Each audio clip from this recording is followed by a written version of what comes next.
Good morning, Martin. How you doing? Doing all right. This sounds like a fun little exercise. Let's get to it. Yeah, this was actually your idea. Today we're doing kind of like a special Contrarians Presents type episode, and the topic today is it's about Kiss, and this is an interesting topic that we're going to discuss. Lately, we've kind of done these like the worst of album episodes where we kind of like create a compilation album of the worst songs from a band.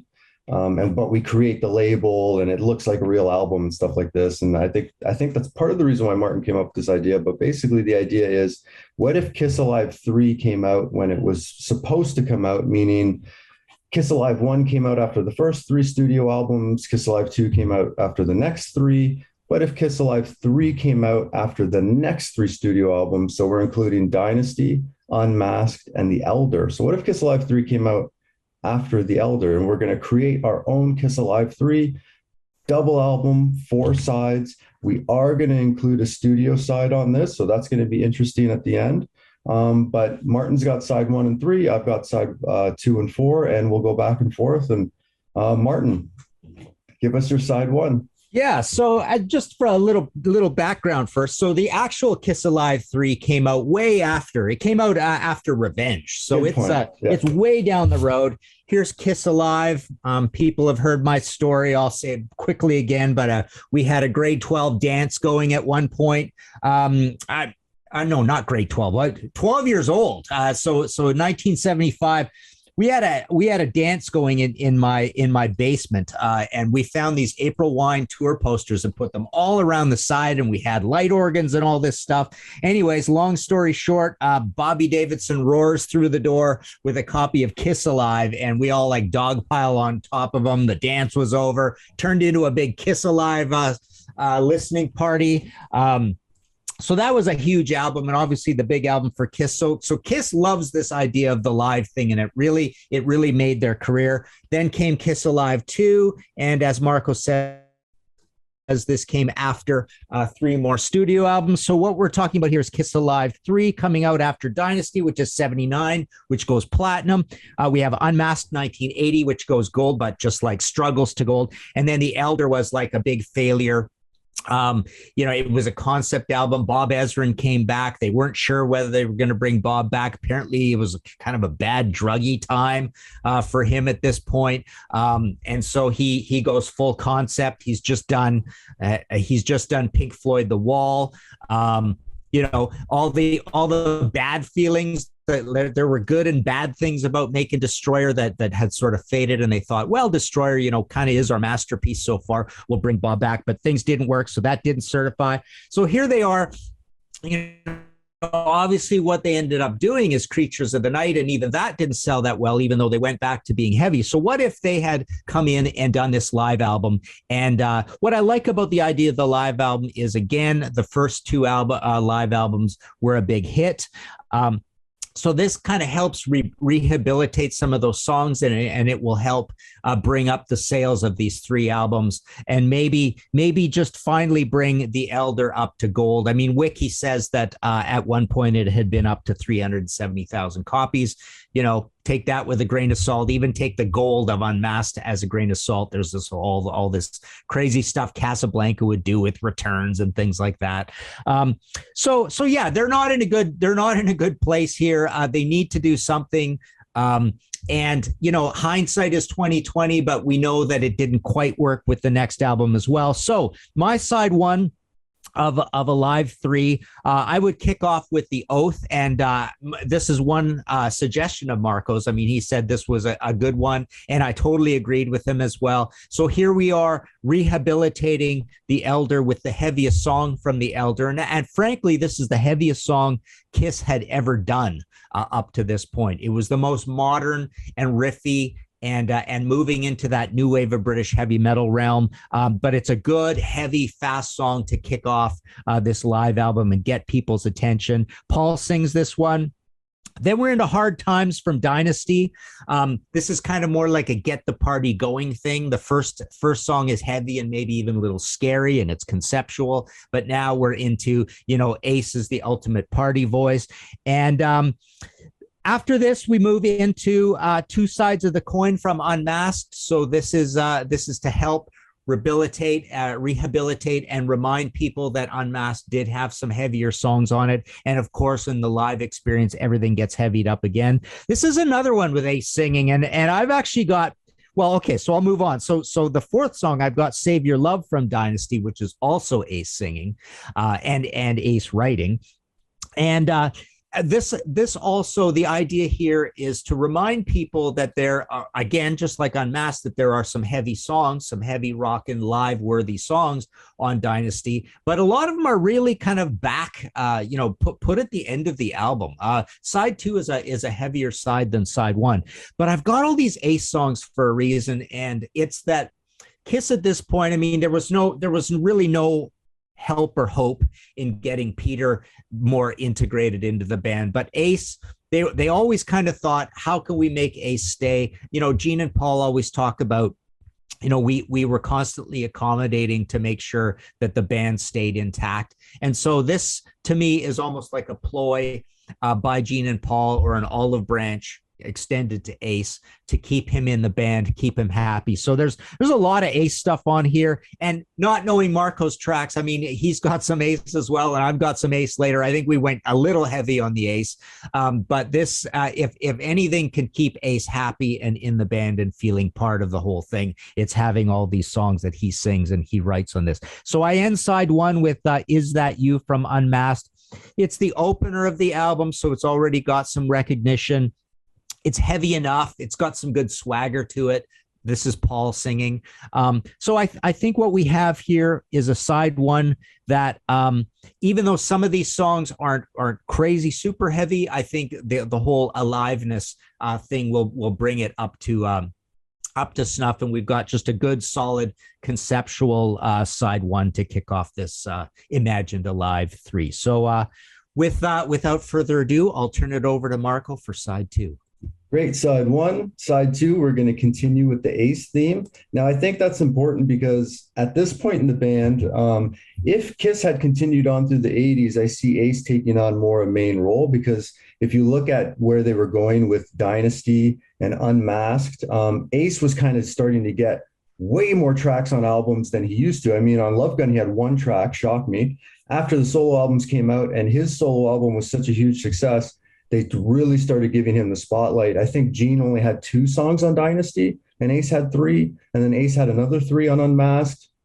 He had Rocket Ride on side 2 of Alive 2. Anyways, even the live set lists, like if you look at the live set list, Australia 1980, that one's a famous one because it was a pro shot. You can actually watch that one in its entirety. I think Ace has 4 or 5 live tracks at that show in 1980. So Ace was really starting to take off as a main member of Kiss, and probably would have continued to do so. So it totally makes sense for an Alive 3 to come out after The Elder, for Ace to have a bunch of tunes. So we started off with an Ace tune from Unmasked, Talk to Me. Unmasked is one of my guilty pleasures. But Talk to Me was actually a song that they played live. So if you look at the set list to Australia 1980, that was one that Ace actually did live. So it totally makes sense that it would be on this album, because they probably would have continued to do it live had they toured for The Elder and so forth. My next track, it's a Paul tune from Dynasty, Magic Touch. Just love that tune. I don't think Paul did that one until much later live. I think with his Live to Win tour, I don't know if he did it in his 89 solo tour or not. He might have done it there, but I'm pretty sure he did it for the Live to Win tour. It's just a good song that I like from Paul from Dynasty. The next one, again, is another Elder. It is an Elder tune, another Ace tune, Dark Light. So the way that I sequence these next 2 tracks is in the way that they came out on The Elder. So I go from Dark Light, which is Ace, into A World Without Heroes. A World Without Heroes, they did live on the Friday's performance. So even though they didn't tour for The Elder, that was one that clearly they were pushing, because they did a video for that one as well. So this one they totally would have done live. And to me, it just kind of made sense to do those ones in order that they came out with on The Elder, because they're kind of, I guess this is after The Elder. Say they put this Kiss Alive 3 out and The Elder was kind of a success or whatever. They might have done some tracks in order because that was a concept album and doing it live. It might have made sense to do it that way, or at least that's the way it makes sense to me. Then we finish off side 2 with Easy As It Seems from Unmasked. Just one of my favorite tunes from a guilty pleasure album of mine, Unmasked. It's another Paul tune. And so on that side, you have, I think, 2 Ace tunes, 2 Pauls, and 1 Gene's. And I think that's probably the way Kiss was going. That makes sense to me anyways. Cool. Yeah.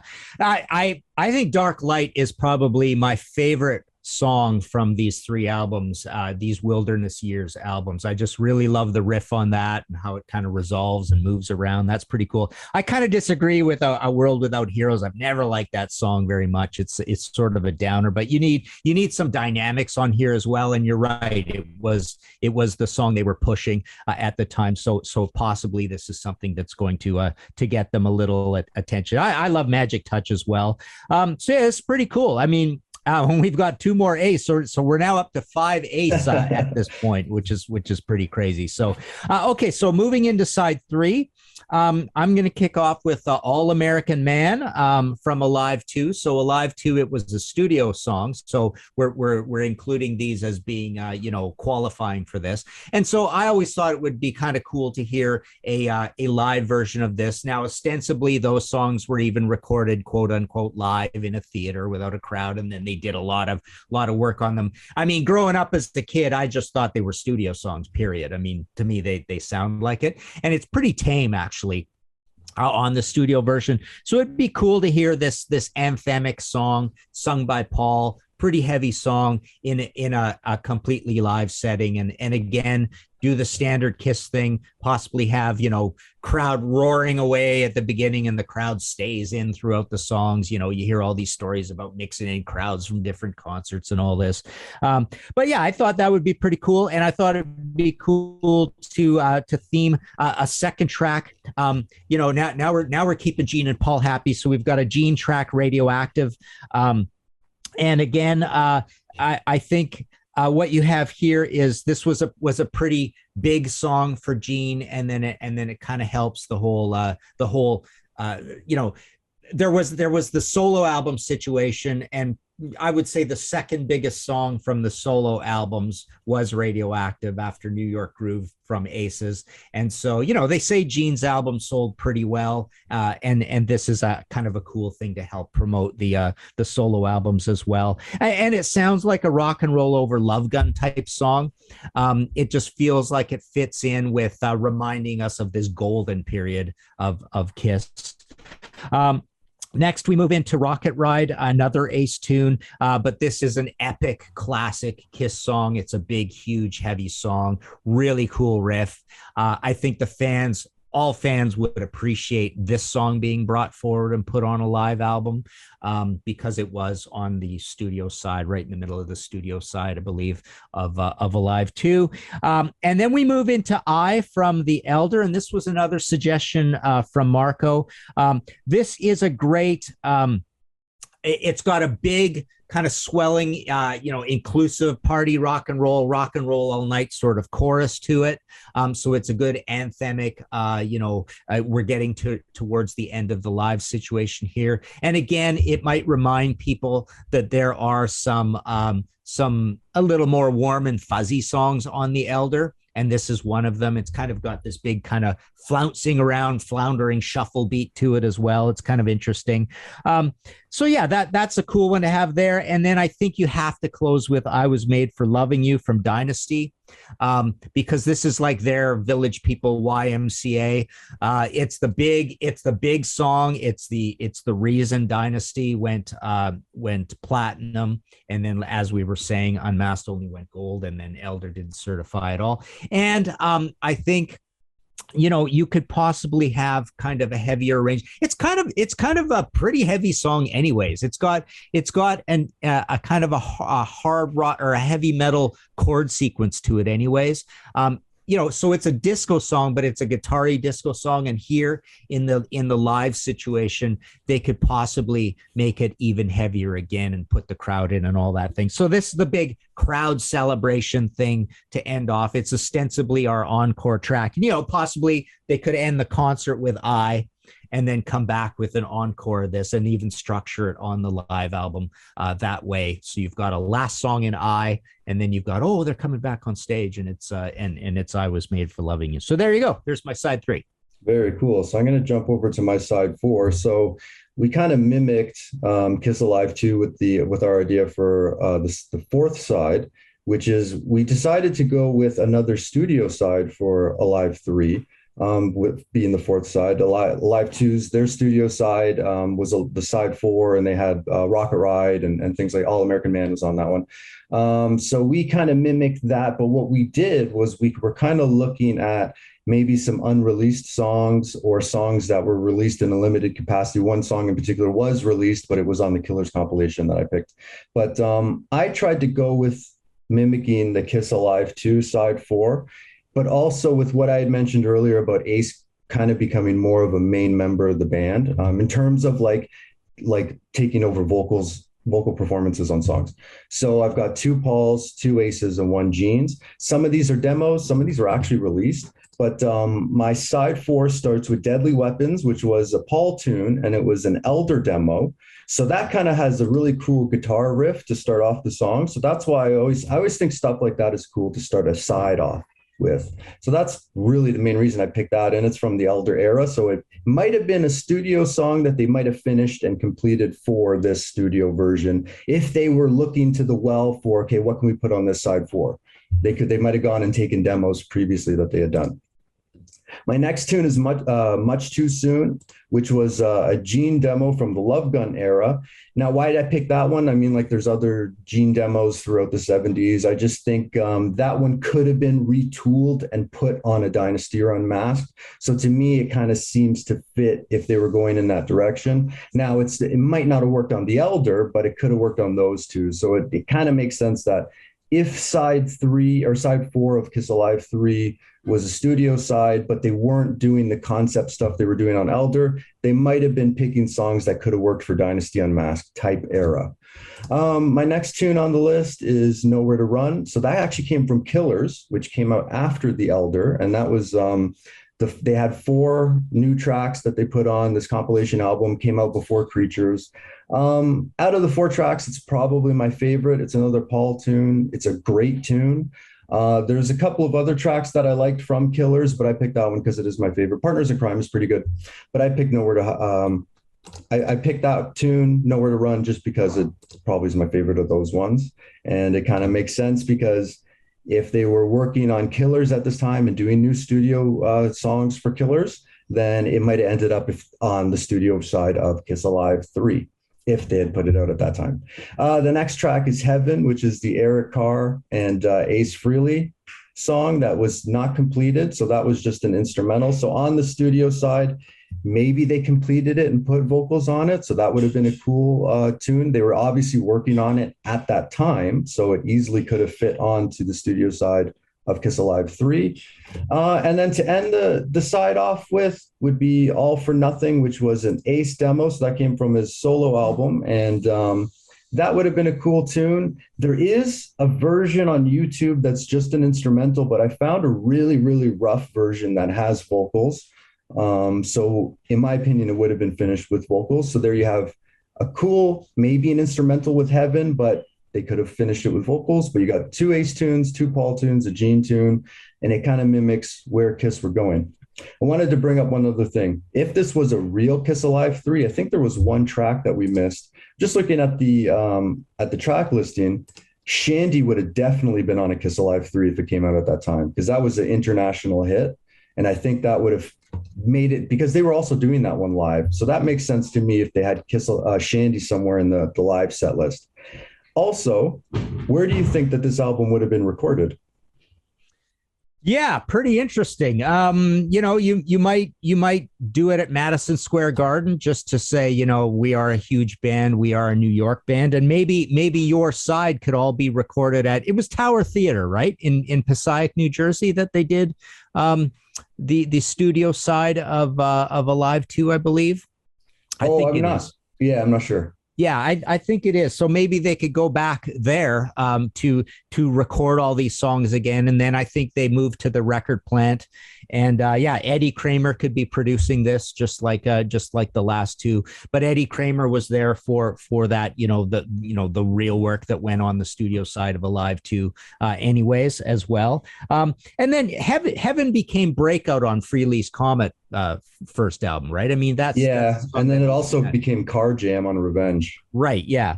So maybe it would be cool to have all these songs done all in one place, and maybe do it the same way they did on Alive 2. That would give them a cool story.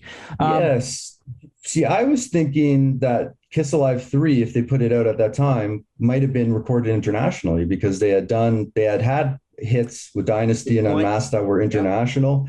They were playing places like Australia. This might have been Australia. And I could that's a imagine great even idea. a Yeah. Kiss Alive 3 almost having this world domination type cover with the world on the cover and Kiss somehow or something like this.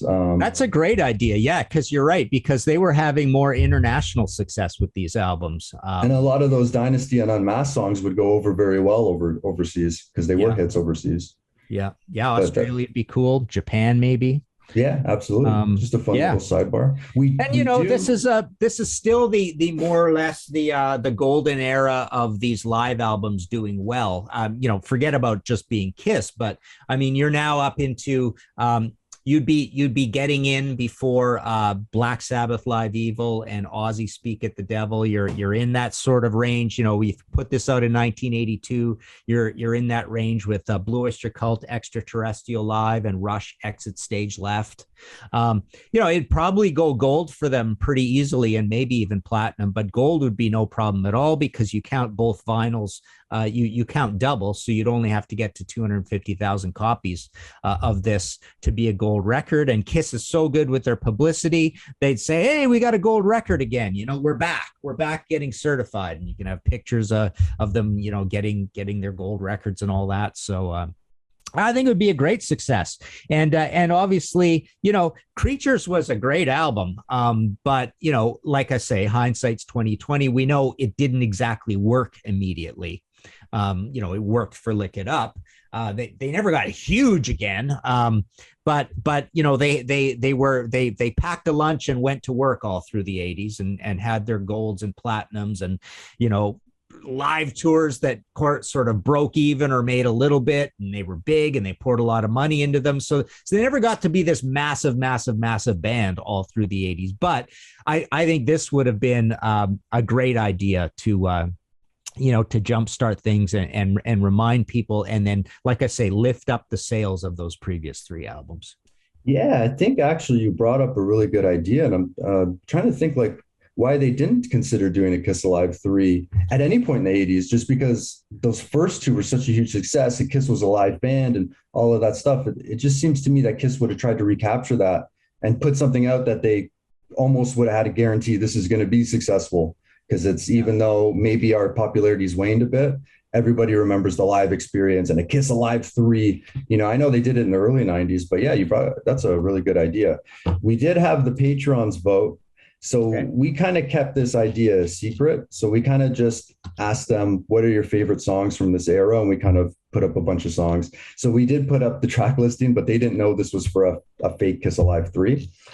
So we have, if Kiss Alive 3 was going to have a single, like an A side and a B side, our A side single would be The Oath Live, potentially recorded internationally. So that would be our A side single, The Oath. This was voted on by our patrons. And our B side would be the version of All American Man done live. So our single coming off of this, if they were going to try to put something on the radio or put something out as a single, would be The Oath and All American Man as our A and our B side. So Okay. yeah, Cool. so that's our single. All right. Yeah, any final thoughts? I don't think so. I think we covered everything. So yeah, I guess let us know in the comments, what you think should have been on A Kiss Alive 3, or if it would have been a good idea, if this is something that would have made sense for them. Yeah, let us know if you want to see us do Kiss Alive 4 after the next three. I think we're going to do it anyways, though. I'm chomping at the bit. I think that'd be great. I think that'd be really cool to do, and I think that album would work even better than this one. All right, awesome. If you like our channel and you like our content, it's free content. Like and subscribe. It helps us grow, and we'll continue to create free content for folks. If you want to subscribe and support the channel financially, you can do that at Patreon, Ko-Fi. You can even buy a T-shirt if you want to wear something snazzy and support the channel. So our TeePublic link is in the description. And other than that, we'll see you next time. Thanks, everybody.